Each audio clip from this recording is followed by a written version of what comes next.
Hi, I'm Lana Six, and thank you for joining my channel. Again, for I don't know how many weeks is this? I think I should probably stop counting the weeks because I'm fairly consistent with every week now, and quite frankly, I don't remember. But I decided today I wanted to tell a story. Now, whether or not this story is true is completely up to you. But I want you to let me know, what do you think about it? Was it true? Was it false? Was it somewhere in between? Who knows? So here goes. It was a hot summer day, and a woman decided that she was going to take shelter in a building. She kept hearing people from a distance shout about how it was so hot that they were sweating in areas that they didn't know could sweat. And she figured, what better way to get some shade than going into an abandoned building about the size of a football field? And since she wasn't by herself, maybe it was a good idea. So she walks in, and once she walks into the place, there's a wide open area. There's random staircases, there's staircases going up, staircases going down, random dark rooms. But she's like, you know what? I'm going to walk through, and I'm going to walk into this wide open space where there are a lot of windows and a lot of light. Because after all, you want to see where you're going in an abandoned building. So her and her companions went through and decided to walk the length of the building. And they walked and walked and walked and walked and walked and walked and walked until they could not walk any further. And the place that they stopped was a rail. It was a broken rail. There was some signage, but it wasn't very secure. And so the woman decided to look over the rail. And from looking over the rail, she saw what looked to be like a car that was underwater. And it looked like it had gotten broken down by time and water. Further out, she noticed that there was a whirlpool, almost like the water was draining. But the water was not draining, it was just staying in the same place, yet the whirlpool kept going and going and going and going and going. But, I mean, it's an old building, so who knows what kind of drainage that they had. Maybe the place was so flooded underground where any drainage wouldn't have helped any, because after all, it was on a lake. So she walks back with her companions and decides that upstairs looks darker. Let's go upstairs. Now granted, the building is in good condition. It seems like it was able to withstand storms and things like that, so there was no reason to not go up. So walking back toward the entrance, there's a flight of stairs. So she decides that she's gonna go and be brave and go with her group and go up those stairs. And with every step, there was slow creaking noises. The sound of metal bending, the sound of metal creaking beneath her footsteps. And in that creakingness, it made the hairs on the back of her neck stand up. So when she got to the top of the staircase, she noticed that the rooms were a mix of light and dark, because some had windows, some did not, so she decided to walk where there was the most light. And with walking, there was tables, there were chairs, there's even toilets. I mean, because after all, it looked like some type of factory or some warehouse or something, so clearly people worked there and needed to go pee. So one of her companions stated that in this room, I think somebody was murdered. Now, keep in mind the woman was in a different room. She's like, oh, murdered, you said? She's like, well, why do you say that?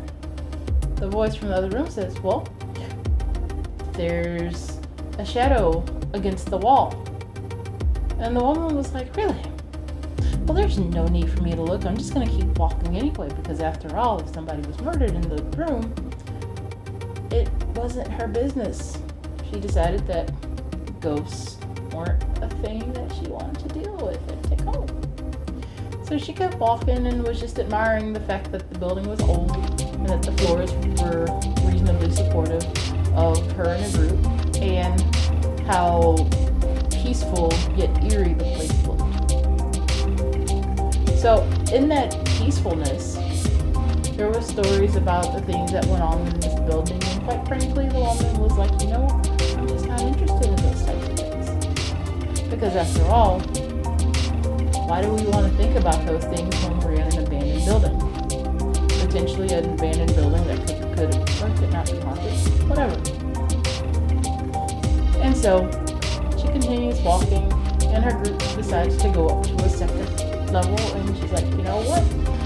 I'm not sure if I should be here, but I'm going to go up anyway because I'm not going to go anywhere by myself, especially when y'all talking about people being murdered and shit.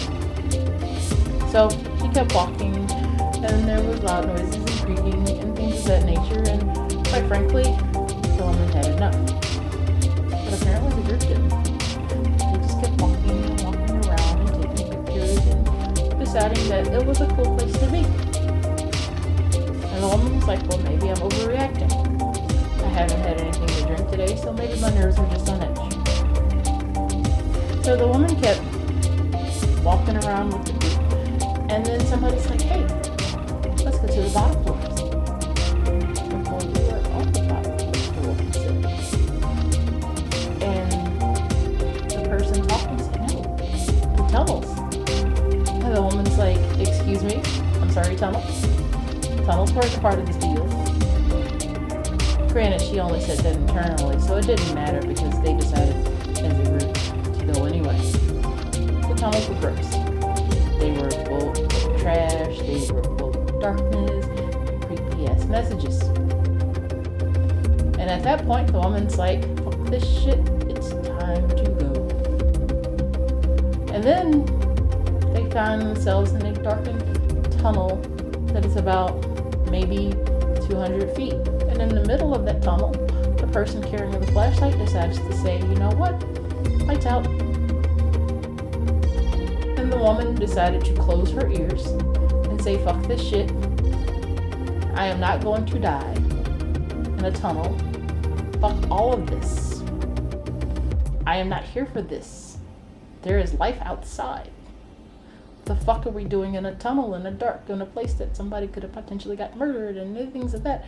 And then it was like, yeah, I've heard stories that this place got scratches and things thrown at people. And I'm like, and she's like, why the fuck am I here? So, needless to say, it was a very, very short trip. Because the lights came on and the woman decided to get the fuck out. She was in the front of the group, and the group was following behind her, and she quite frankly didn't care what happened at the back of the group because she knew that she needed to get the fuck out. And then there was daylight, and the woman decided that she would rather deal with sweaty boobs and sweat than places that shouldn't be sweating, that the outside was safe and secure and full of mosquitoes, because mosquitoes just meant that they were just going to bite you and leave, not haunt you.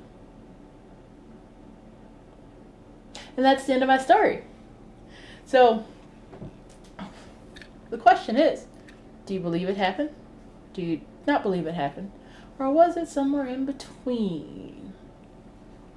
Who knows? But one of the interesting things about like the storytelling, especially in like the stories that I have, is that I try to make an emotional connection with the people that I think that would enjoy it the most.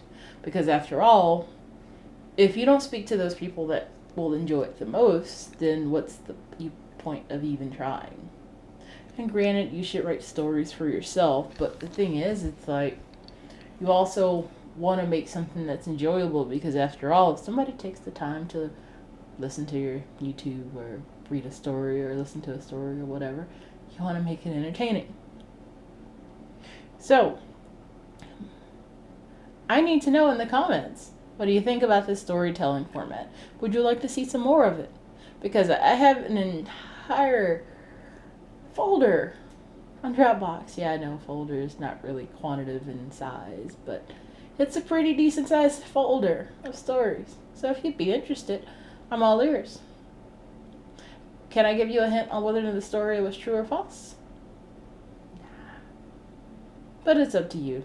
You can decide if you want to. It doesn't matter. You know what else you can decide to do? Like, subscribe, comment, or not. I'm not your boss. I don't really care if you do or not. I just appreciate you being here for this. I don't know how long this thing has been going, but have a good night.